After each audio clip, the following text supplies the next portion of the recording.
Sveiki visi prisijungę. Simonas Buržinskas, Business Development Executive in Altacom. Hi everyone that joined us. We are starting our webinar right now. Just wanting to ask if you are hearing us fine, if there is any problem, please let me know. And I will not wait any longer. I will present Gil. Gil is Technical Product Marketing Manager and Principal and Head Security Nerd in SolarWinds MSP. And probably he's even a better presenter of himself. So, Gil, Sure, I'll go ahead and take it away, and we'll get started. So, Simonas, thank you so much for having me, and thank you all for joining us today. We're going to be talking a little bit today about the current threat landscape, how that fits into, everyone calls it the new normal, but it's really just the normal now. But before we get going, and before I introduce myself and tell you a little bit about me, I have to make our lawyers happy. I may mention something about a product release that's coming or a feature or something like that. Just very little in this presentation, but if I do, please understand it's my best understanding about that feature or a delivery date or something like that. Please don't make a buying decision based off just the date or a feature. Those are considered forward-looking statements, and if I reference one, I'll make sure I mention it during the presentation. All right, that's out of the way. So thank you all for joining me. I'm really glad to be here. My name is Gil Langston, as Simona said. I have the greatest title in the world. I'm the head security nerd here at SolarWinds MSP. I joined about a year ago, and I come from a background of everything from supporting, selling, and building, most recently as a product manager, security-focused solutions for small and medium businesses and managed service providers. My role here at SolarWinds MSP is to help our partners, improve their security posture, understand the threats that are out there, how the landscape has changed, and any way that I can help add value to make you more successful when it comes to your security practice within your service provider practice. So if you want to follow me on Twitter, I do have an account there. My handle is at cybersec_nerd. I post a lot of things about security and things that are going on to try to keep everybody informed. And what we're going to talk about today is a small preview of one of the things I do for SolarWinds MSP, which is a boot camp. These are excerpts from that boot camp where we talk about the threat landscape. But first, the one thing I want to say is that in talking with a lot of service providers, the one thing I hear is that securing a small and medium business is incredibly difficult, especially as a managed service provider. Why? Well, because they have tight budgets, right? They don't want to spend money on just anything. They scrutinize a lot of the purchases and line items that you might present to them as a service provider. And of course, you as a service provider are very busy. You don't have a lot of time to spend staying on top of everything that's going on in the world of security. So at the end of the day, the businesses challenge you on the security items that you kind of add to your offering and roll out to them because they don't understand all of the challenges, all of the concerns. They just see line items and want to know, why do we need all of these security things?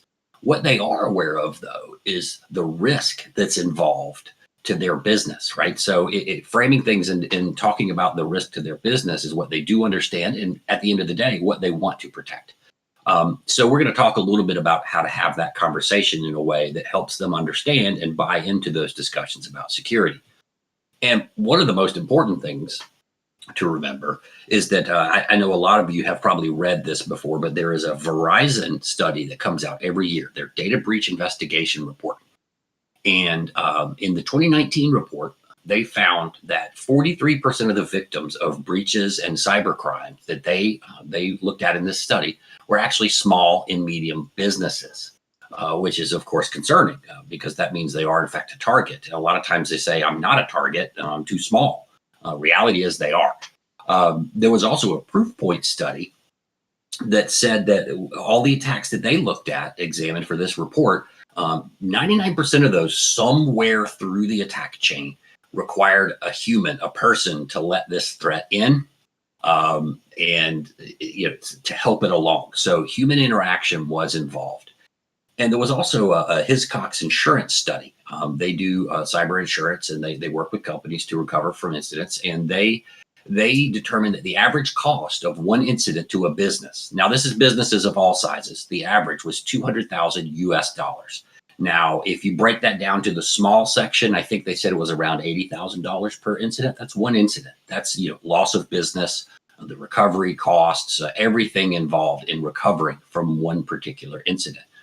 So it's definitely a concern for small and medium businesses. And this was before we started with the pandemic and the concerns about working from home, social distancing, and some of the challenges that businesses faced when they moved to this work from home. And what does that really mean, right? What are the challenges that we are facing in this home environment? Well, first, people are now doing work no longer behind that corporate firewall, that unified threat management device that you may have configured within their network to kind of act as the front door.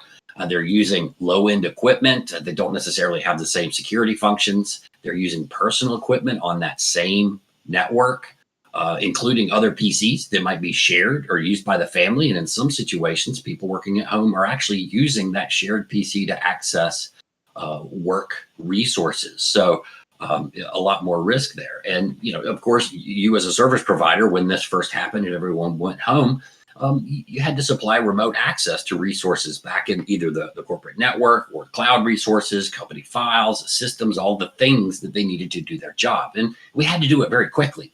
And as we all see in a lot of locations now, it's becoming a little more permanent, or at least short-term permanent. So we're going to talk a little bit about that.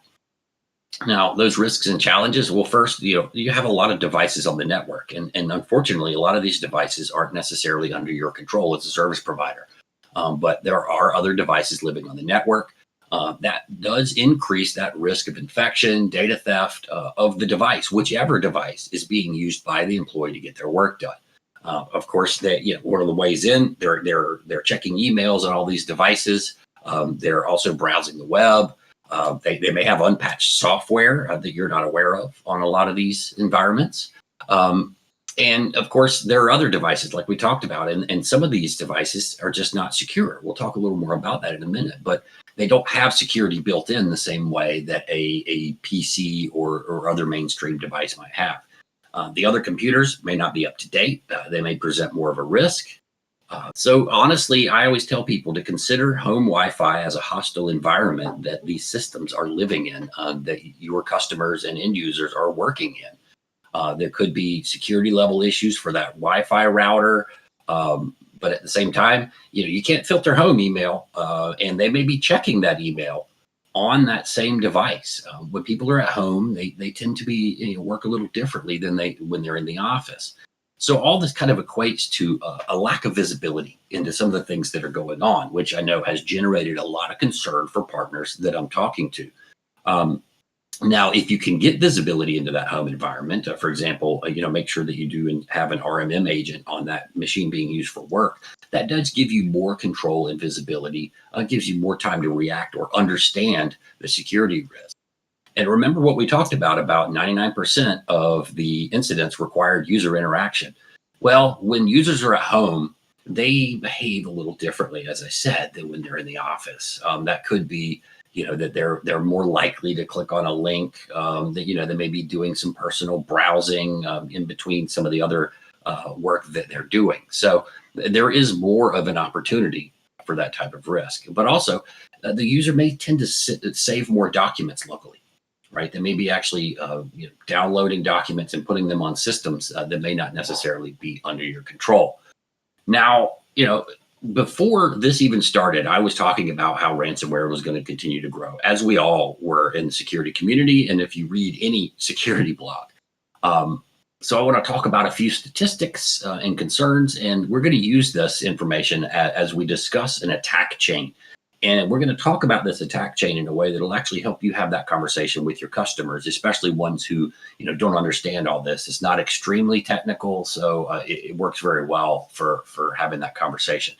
But I want to share with you a study by Coveware Consulting. They are an organization that actually work with small and medium businesses to help them respond to a ransomware incident. That means they have this enormous amount of data that they can collect.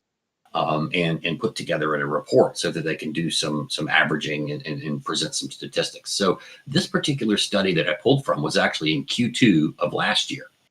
And at that time, ransomware gave you an average downtime, an event in an organization of 9.6 days. Again, that's full recovery, right? That's making sure that you're restoring systems back to usable state, making sure you're removing the infection, or in situations where you actually had to pay the ransom, paying the ransom and then doing the decryption and making sure everything was back up and running.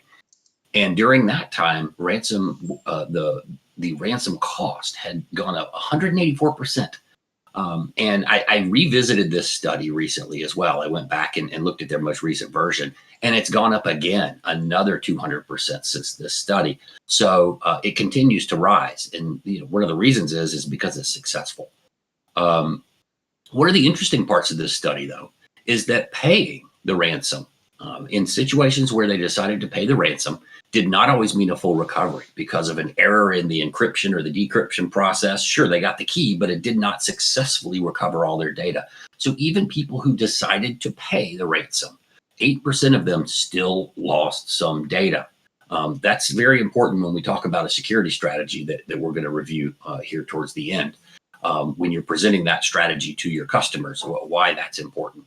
It is not going to get better on its own. It's going to continue to worsen. Why? Because it works, right? It's a high value target.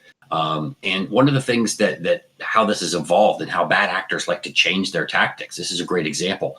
In end of last year, I started to see these news articles where they talked about some of the ransomware groups were actually taking the data and then showing it back to the victim to say, if you don't pay the ransom, I'm going to release this information. So it is definitely a data breach as well. There was an argument for a long time as whether or not ransomware constituted a breach that needed to be reported based on GDPR or whatever regulation an organization fell under. Well, I would say absolutely. Since they're showing they have access to the data and threatening to leak it, it is definitely a breach. And some are actually even coming back to these companies after they paid it initially and asking them to pay again. So that's something to think about when you're considering paying a ransom. It does not guarantee that you're out of the woods, right? This is some of the most interesting data that I found in this study. So one of the things that they're able to do is to say, okay, these were the initial attack vector, the first entry point for the threat actor when they were able to access an organization and successfully ransom them. Of course, most of us say, well, it's always an email, right? It's a phishing email, or it's an email that gets them to click. Well, that's usually true. I even say that most of the time. But the reality is, in this study, staggeringly, RDP compromise, remote desktop, was the #1 attack vector, especially for small and medium businesses. As you grow larger, when you have large organizations that have security teams, it's likely they're not exposing remote desktop, whereas smaller businesses are exposing remote desktop more frequently, and that makes them more of a target. So 59% were remote desktop versus the 34% of email and phishing. It means you have to protect them all, but it speaks to a point that I'm going to talk about several times, and I'm actually going to show you why it's a bad idea to have remote desktop available on the web. So what can you do now, right? Without changing your entire strategy or purchasing new products or changing your service offering to your customers. A few things that you can do. #1 is making sure that the backups are offsite. Remember when we talked about lost data, even from a successful ransom? Ransomware is really good at encrypting all of the drives, resources that are on site. That means backups as well, right? So, a lot of these will spread, they'll gain access to credentials, and then they'll go ahead and encrypt everything they can get access to. Now, it's fine to have that on-site copy because it works much better for disaster recovery, standard recovery situations. But you want to make sure you have cloud-based backups as well that are not always connected to the network, because that could become key in making sure that you can successfully assist a customer in recovery. Now, the next one is the RDP access. In today's age, there's no reason that remote desktop should be available directly on the internet. And I'm going to show that to you, the reason why, in just a moment.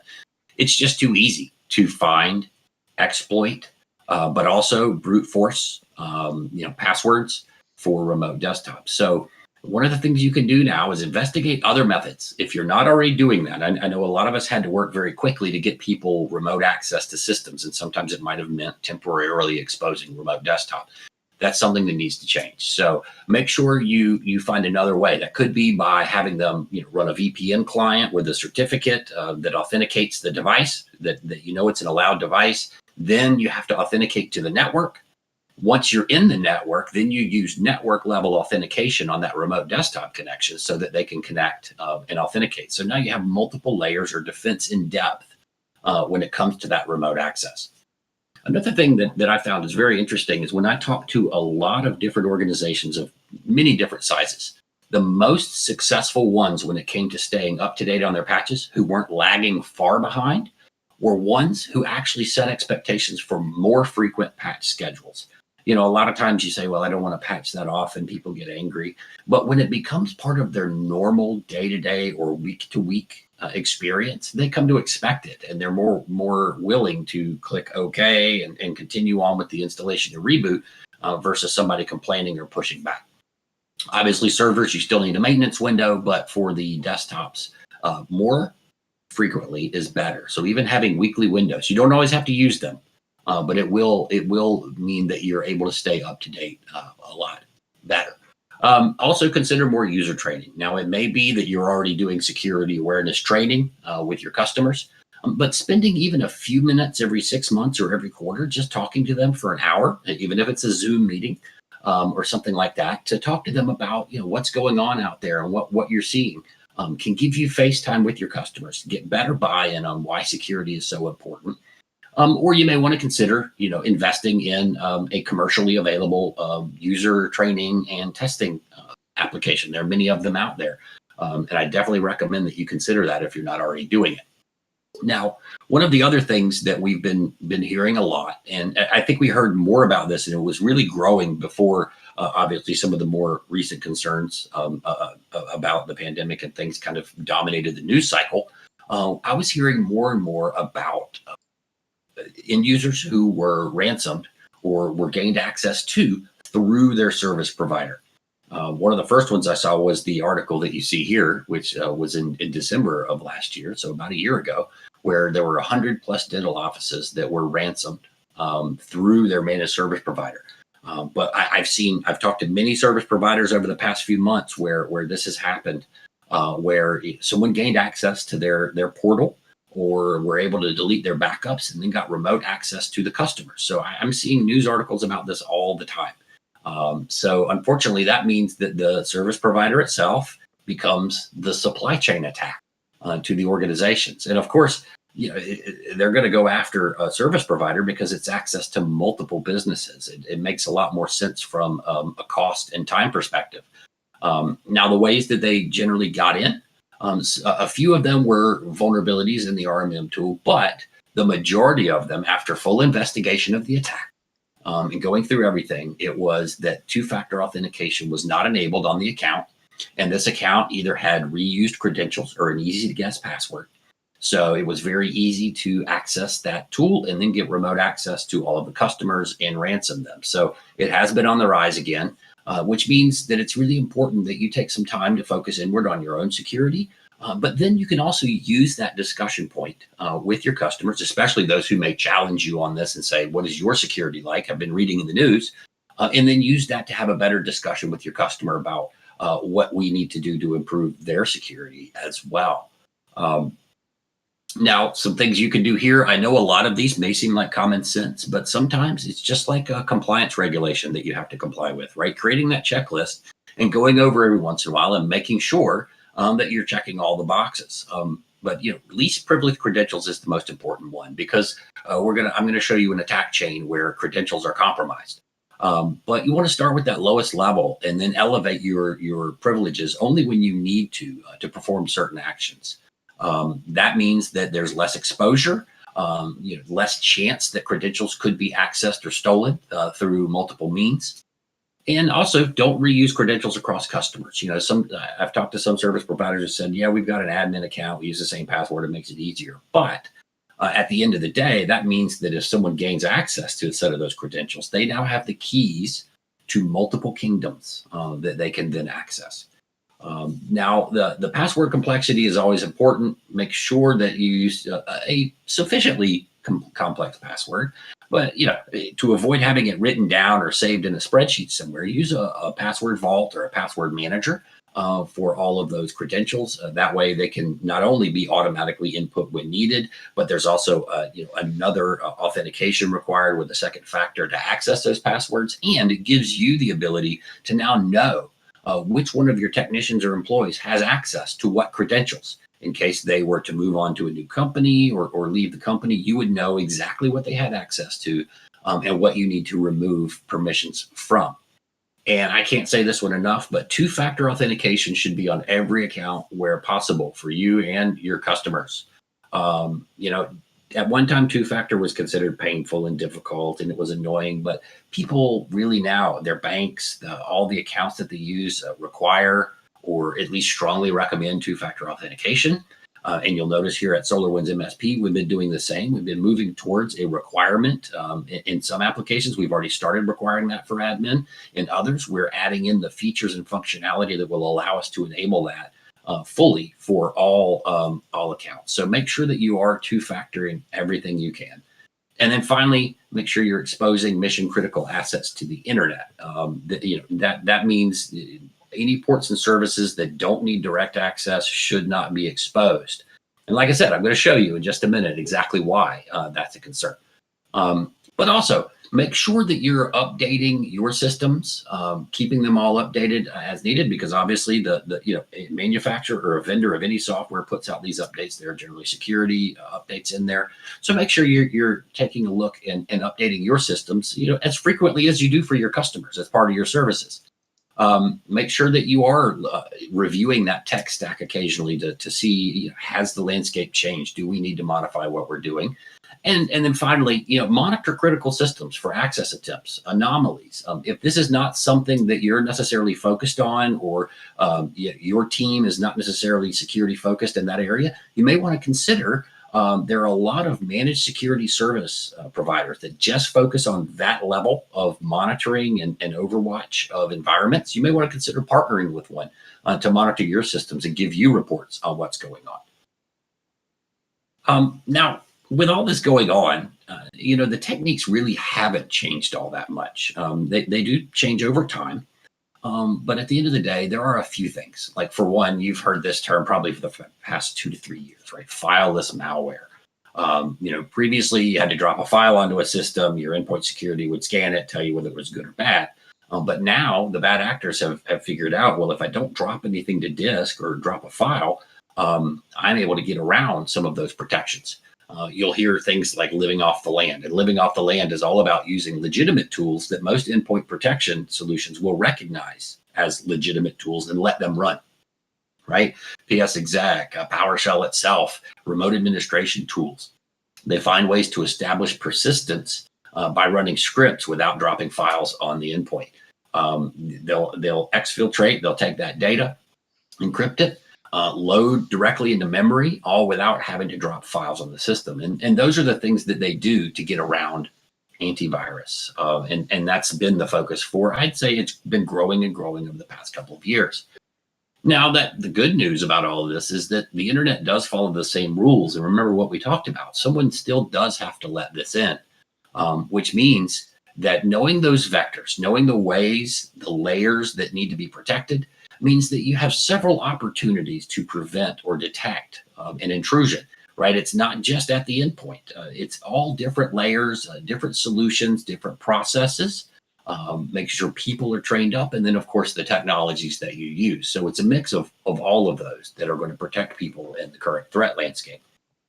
Now, the top entry points that we've been seeing, like we talked about, remote desktop.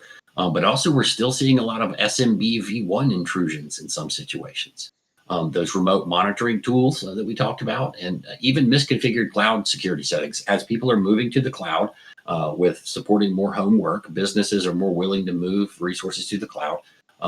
There are obviously more security settings and things that need to be configured in those cloud solutions. So making sure that they're configured properly are all concerns when it comes to public facing. But then, of course, our standard phishing, the attachments, the links to lookalike websites, the tried and true methods of access, but also browser exploits, but also vulnerabilities in web applications are usually the entry points for the current threat actors that are out there. And a lot of times they chain multiple of these into an attack that gets them into an organization. Now, remember I said I was going to show you why it's such a risk these days to have resources exposed to the internet. Before, it used to be the reason that small and medium businesses were not necessarily large targets is because reconnaissance was the beginning stage to a lot of these threat actors. They went after large organizations. They found a target, and then they decided, okay, what systems do they use? How are we going to get in? How are we going to go after the right people to get access to the organization? And then they went through their attack. Well, that's changed. There's this concept of malware as a service or ransomware as a service that people are doing now, where the bad actors will actually create an affiliate website and sign up affiliates, and they will help you infect somebody. So you can essentially buy the exploit. You can buy the delivery mechanism. And even worse, now you can simply find your targets. So now I can start with a known exploit. I can then find the targets, which means nobody is really too small to be a target. I don't know if you've heard of Shodan.io. I'm sure you've probably read about it, but there are several scanners like this out there. But what they're doing is they're scanning the internet and indexing all of the information. And that's why this one concerns me so much. I could do a simple text search. It's querying all these commonly used ports and pulling back and indexing all of the responses in the banners when they query these ports. So you can actually then search. So I did a simple search for remote desktop.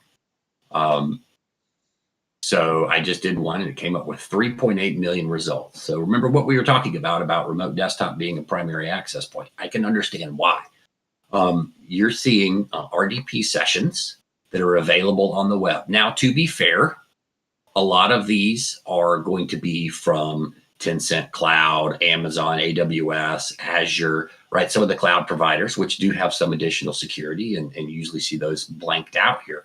But you're going to find a lot of sessions that are available. Even worse, this is a server 2003 remote desktop server, which means that there's a good chance there are a ton of vulnerabilities available for that. Let's see if we can actually find one on the front page. Look at all the usernames I'm able to get from a screenshot for this organization. I know they're running 2008 R2 remote desktop server and can use one of the vulnerabilities of the 20 or so vulnerabilities that have been released this year to try to access that. I didn't have one on the front page this time. Let's see if there's one on the second page. Occasionally, you'll not only run across one where you know the IP address, you'll know the organization, you can get all that information, the usernames. You can also find one. No, I don't see any this time. But occasionally you run across one that in the bottom corner, it says Windows Update. Updates need to be applied to this computer. So now I know the IP address, where it's located, usernames, and the fact that it's not up to date. So I could use an unauthenticated vulnerability to try to access this remote desktop.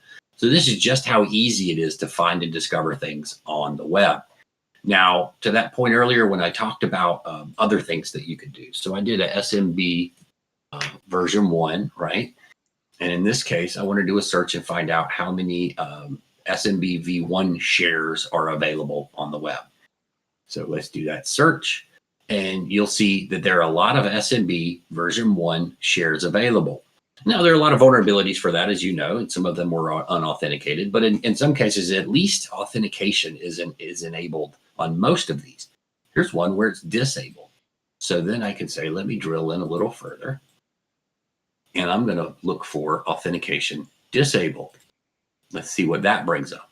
So I'm essentially able, with just a few clicks and very little detailed hacker knowledge, able to find unauthenticated SMB shares exposed to the web. And it's scary, the things that you can find here. I found tax return directories, all kinds of information that's exposed on a share that's unauthenticated. So making sure that you're protecting all of those public resources is absolutely critical because of how easy it is now to discover and make that an entry point.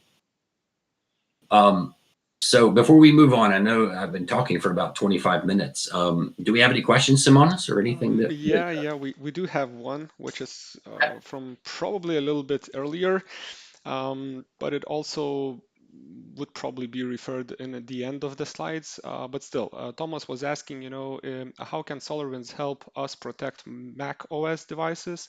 Do Mac Okay. OS devices even need any extra security? So maybe you have anything on Mac devices and how actually viruses can get them. I don't cover Mac specifically in this particular presentation, but I mean, I can tell you that, yes, for a long time, Mac OS, for a couple of reasons, had less of an exposure. Now, some of the reasons that had less exposure were there were less Macs out there than there were Windows, and bad actors tend to go after what has the largest target. Um, on top of that, they also had a different security model.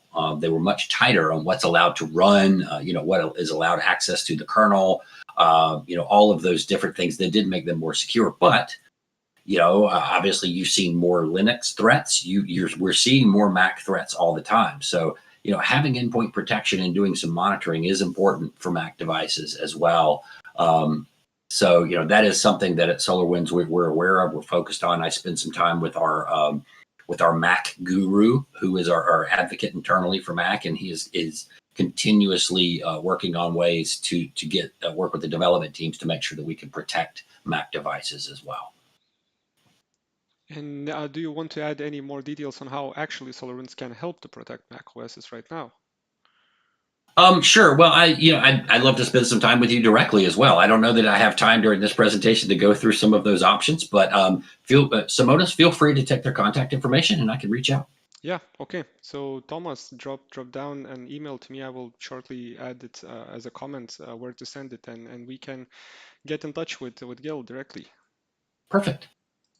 So I want to talk a little bit about the this kind of model that I put together. It's really simple, but it's a really good way. I know that you all know what you need to protect, and you know that you need solutions to help address all of these. And you likely have a large list of things that you would like to implement that you get a lot of pushback from your customers on. Why do I need more security solutions? Why do we need to add all of these things? So this is a great way to have that conversation with a customer in a way that kind of makes them understand how an attack happens and why layers of security are important. How just having endpoint protection is simply not enough anymore. So what I did is I just break this down into different segments or layers, and then we're going to talk about how each layer needs to be protected. So at the end of the day, it's all about data, right? I mean, people either want access to the data, they want to encrypt the data, damage the data, destroy the data.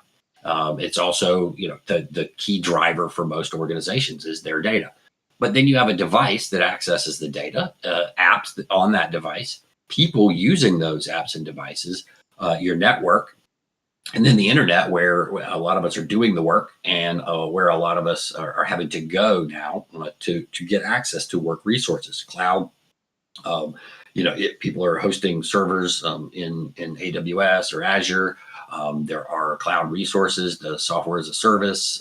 There are a lot of things that are on the internet, and we're working from the internet. So it's a pretty important layer. These are all areas of risk, and they prevent different risks. They have different, they're all different hosts to different vectors of attack, and also targets of those attacks. So it doesn't matter if you're talking about the cloud, an on-premises, four walls environment, or a home environment. They all have some component here that needs to be protected. So we're going to go through a Ryuk ransomware attack. I chose this one because it's been pretty prominent in the news recently. There was a Honda attack that happened a few months ago, where Honda was brought down because of a Ryuk ransomware attack. So this kind of follows that kill chain of how an event can happen, and cover some of those layers. So, as with a lot of them, as we talked about, this particular one started with a malicious email, an attachment that comes in, and somebody clicks on it. It could be a Word document. It could be something similar, a PDF, something that can host scripting. In this case, in this particular attack that I'm talking about, this was a malicious email with a Word document that had macros enabled.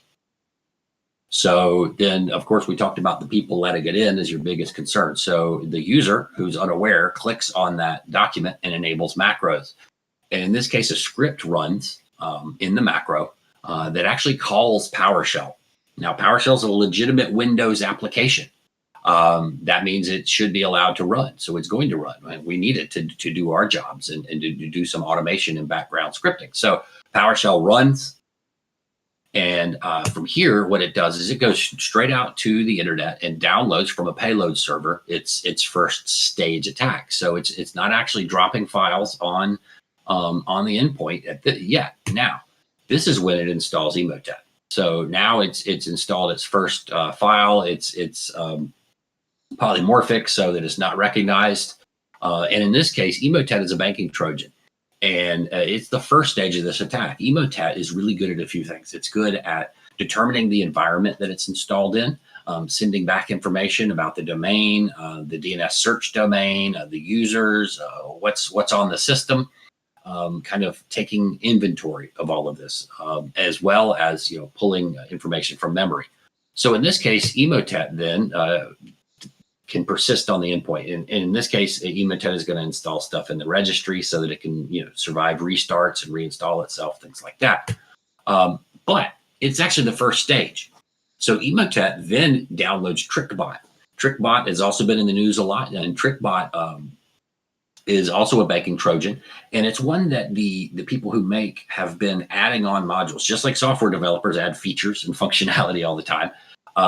The same goes for malware creators. So they've added a lot of functionality that helps TrickBot do a lot of work within an environment. So TrickBot runs on the endpoint. And one of the things that it can do is spread laterally, discover other opportunities to spread itself or to access. It also can obtain passwords and credentials from memory or from disk, from files that are on the systems that it has access to, and report all this back to command and control.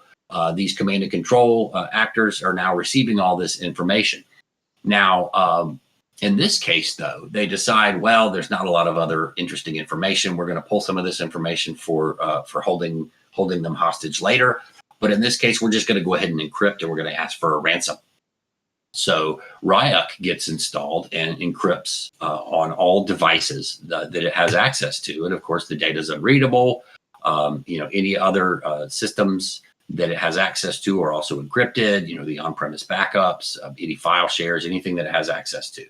But it's also extracting those credentials for other follow-on attacks to cloud resources, software as a service accounts, anything that it can access.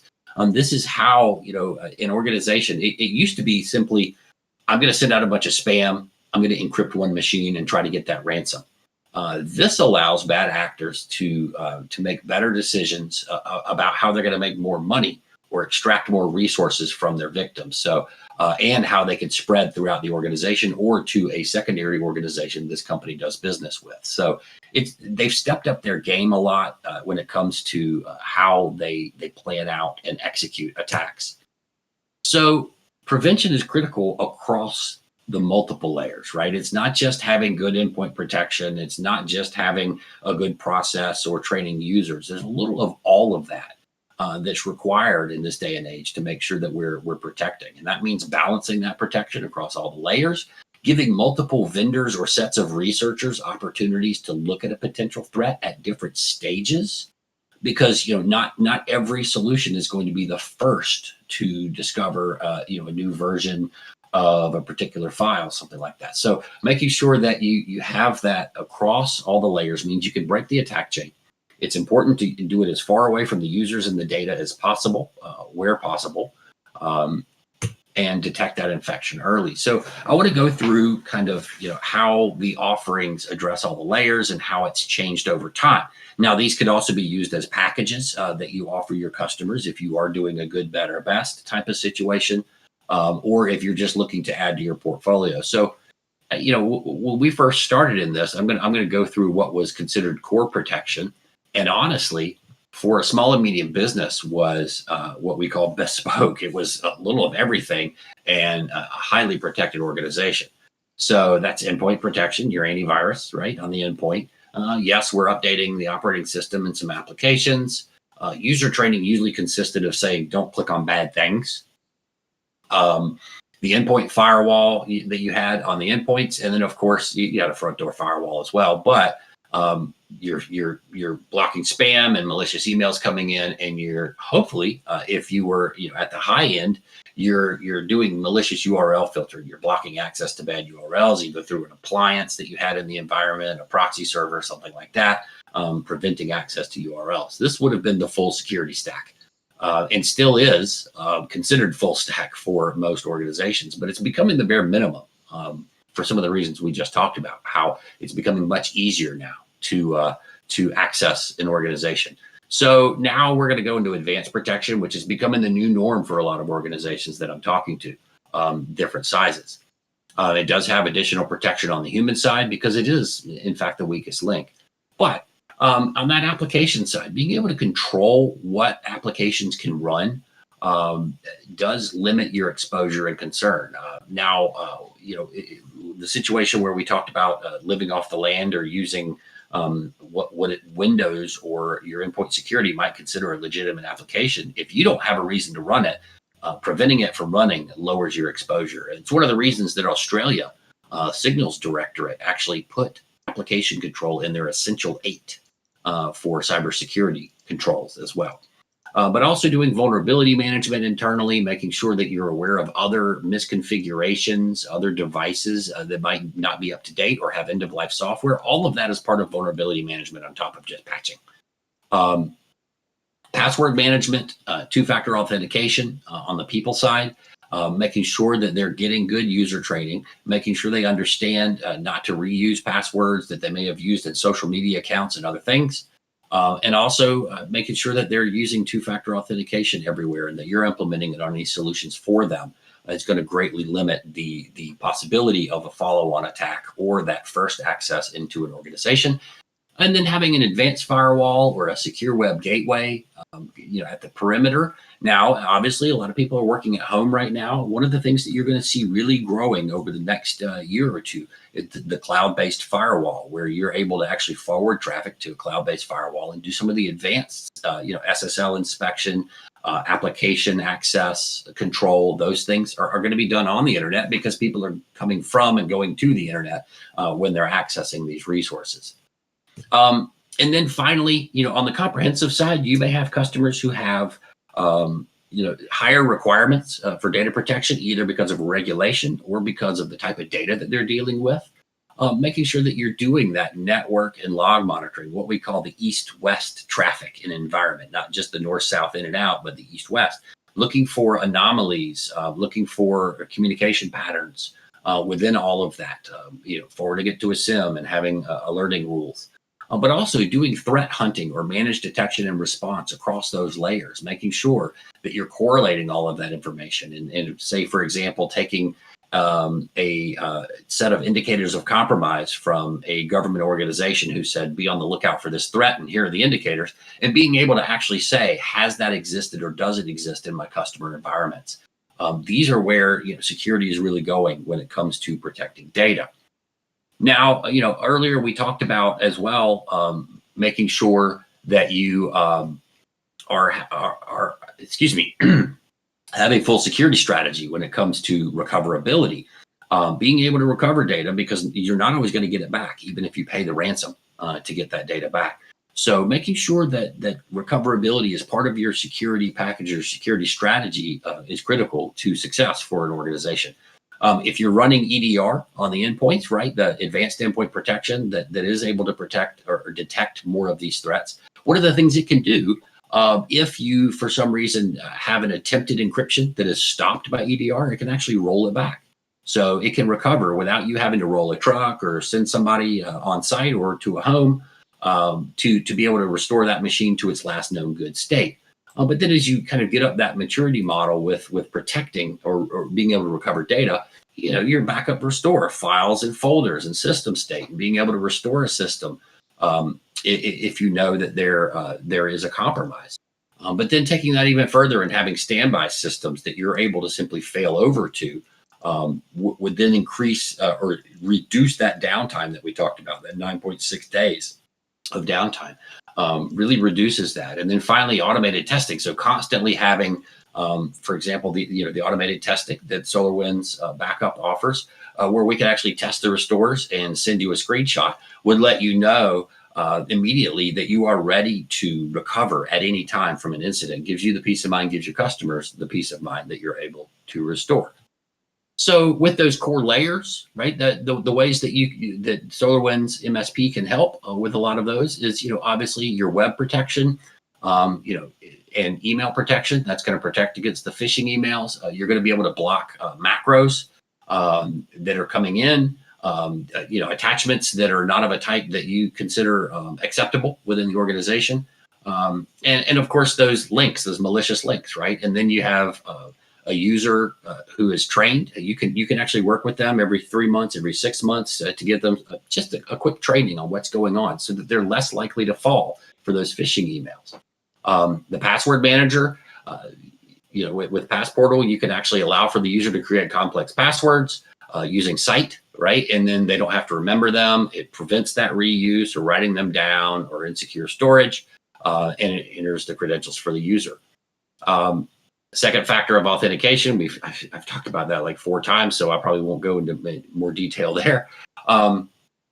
Patch management protects against the vulnerabilities.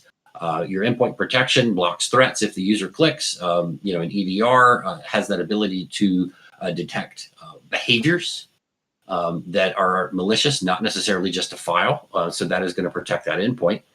And of course, backup as that recovery mechanism if something does get through. Especially with people working at home, you may want to consider having them create a special work account, and that way they can actually you can back those up using SolarWinds backup so that they're protected, right? So make sure they're trained up. You are protecting identities, not just systems anymore, right? Giving them secure access back into the network, 2-factoring everything you can, securing the data. That includes your M365, and then setting for things like M365. They have conditional access. If a user's accessing something from home, you can challenge them with the additional second factor. If they're accessing it from the network, then they're given normal access. So those are things you can do within M365 to make sure that you are protecting these users. And like I said, create a clean work user profile. That way you can back that up. A lot of organizations are not going all the way back, right? I've seen this a lot here in the United States. There are a lot of organizations saying, I think we're going to continue to allow work from home for some time. So you may want to look at some of those things that you've done during this time to get organizations working from home and make them permanent. You may have to modify your agreements to make sure that they're included in that offering moving forward. But the things that you did maybe open up, make sure that you've tightened them back up. Make sure that you're looking at that remote access and closing that up and supplying more secure ways. Focus on those areas you may have had to skip during that rush to work from home. It's been several months now. It's been many months. So it's time to make some of those permanent. The bottom line, though, is that everyone is concerned about risk, but SMBs don't know all the technical details. The working from home has made them more aware of some of these. As you know, as a service provider, they've always existed, even for people who are working from home part of the time or after hours. But now they've come to the forefront, and it is a good opportunity to have that conversation with your customers, get that buy-in for kind of changing the way that you deliver security services, because it will help you, putting security on the front page of your website, kind of as a front page item. Will help you attract and retain more of your customers. So a few things that, as the head security nerd that I do here at SolarWinds MSP, that I'd love to have you be a part of. I do a Patch Tuesday blog every Patch Tuesday. I go through all the patches. I look at ones that may be important. I mean, obviously there are critical ones, and we know that those are important, but sometimes there'll be an important one that actually has a pretty high impact. So I go through, I look at all of those. I say, which one of these are things you may want to pay attention to? And I speak to the priority. It may be that you want to go after internet-facing servers first, in an emergency patch cycle, rather than just the normal desktops. So we talk about some of those priorities. Then a week later, I do a security update office hours where I review those, as well as talk about some news stories that affect small and medium businesses. And we review some of that information, and you can also ask questions, and we have discussions there as well. And Simonas, if you want to send that link, there's definitely a link to the security update office hours that you could sign up for. I'd love to have you. But we also do boot camps. That link is available as well, and Simonas will share it. That we do a boot camp, which is 3 hours of information like this, but we'll also be developing boot camps next year for individual components like just mail security, just endpoint security, and doing some deep dives into how to make sure that you're best protected, both within SolarWinds products and in other solutions as well. Some of these are best practices that we'll talk about within other solutions. We'll be putting more of this content together for our MSP Institute, and we have recordings there of some of the past events. And more importantly, I want to have conversations with you. What works? What doesn't? Are there areas you're struggling in that I can help? My goal here at SolarWinds MSP is to help you be successful and secure, and I would love to hear from you. Anything that I can do to help you do that. So I think that's the end of my discussion and presentation. I wanted to make sure we had enough time for any other questions or discussions. Simonas, one thing. I wanted to make sure we are distributing this at the end as well, where we at SolarWinds MSP can help with security, right? Yeah, Gil. We are doing that, and it's really good that you actually opened it. Let's keep it a little bit open. There was a question from Haiti, and he was asking a few questions that are very related, and they are like one fulfilling the other one, right? So Okay. what non-signatory based tools are available to provide to users in SolarWinds and like in EDR? So Sure. Oh, was that the end of the yeah, question? let's start. Yeah, let's start with this one, and Yes. then we will fill it with the upcoming one.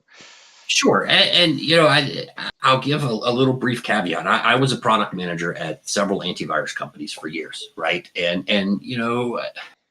antivirus is still good at protecting against the majority of threats that are out there, what we call commonly known threats.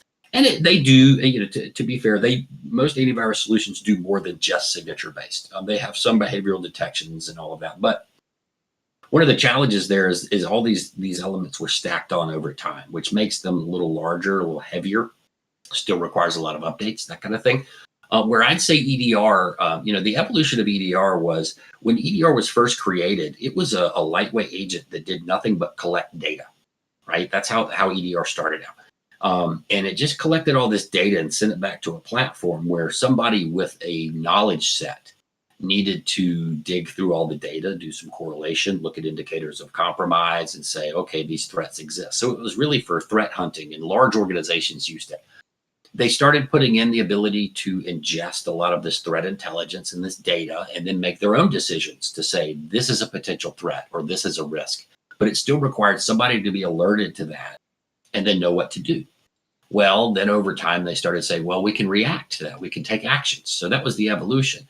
And then they realized, well, it's very difficult because people are not necessarily wanting to spend additional budget on EDR next to their regular antivirus or endpoint protection. So they realized they also had to do that job. So they have the ability to detect the standard stuff, but they use that all of that intelligence and threat intelligence and knowledge, and you're going to hear artificial intelligence and all those words. But at the end of the day, the ability to understand a set of actions put together as malicious and then take action against them. That's where EDR really shines, right? And then it can also show you the full kind of attack chain or unfolding of that attack, and of course the ability to roll back, right? So if you see that something was stopped during a partial encryption event, you can roll back because SolarWinds EDR actually uses the volume shadow copy service to create snapshots that it can roll back to. If there's an attempt and you're not comfortable saying, well, okay, it stopped it, I'd like to roll back, you can actually roll back to a previous version. So it isn't just signature based. It's not, in fact, it's not signature based. It's intelligence based, which is why, one of the reasons at SolarWinds MSP, why we decided to have that relationship with SentinelOne, because it does help detect more modern threats that change rapidly.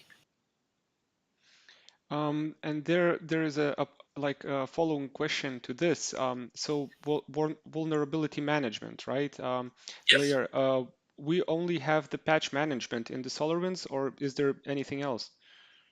Well, I mean, there are a few things. So within SolarWinds RMM, there is a component called risk intelligence that its primary focus is to look for, personally identifiable information and kind of let you know the risk, but it also does let you know some of the vulnerabilities that were discovered. But you actually bring up an important distinction. Is one I talk about a lot. I did work at a vulnerability management company for some time, and I actually helped them build a patch solution for their vulnerability management. And one of the discussion points we always had was, vulnerability management and patch management are not the same thing. Patches are designed to fix vulnerabilities. Do we all agree there? But when you take a look at a vulnerability practice, it's much more than just that. It's yes, identifying the CVE numbers of vulnerabilities, but also there are configuration errors, things that are exposed that shouldn't be. Those are vulnerabilities. There are end of life software being in use, which in and of itself, patch management may not detect because there's no missing patch for end of life software. But there are also vulnerabilities. So it's looking at exposure in a different way. Now, today, I wouldn't say that we have something that directly addresses vulnerability management, but forward-looking statement. I have talked to the product team, and we are focused on doing some.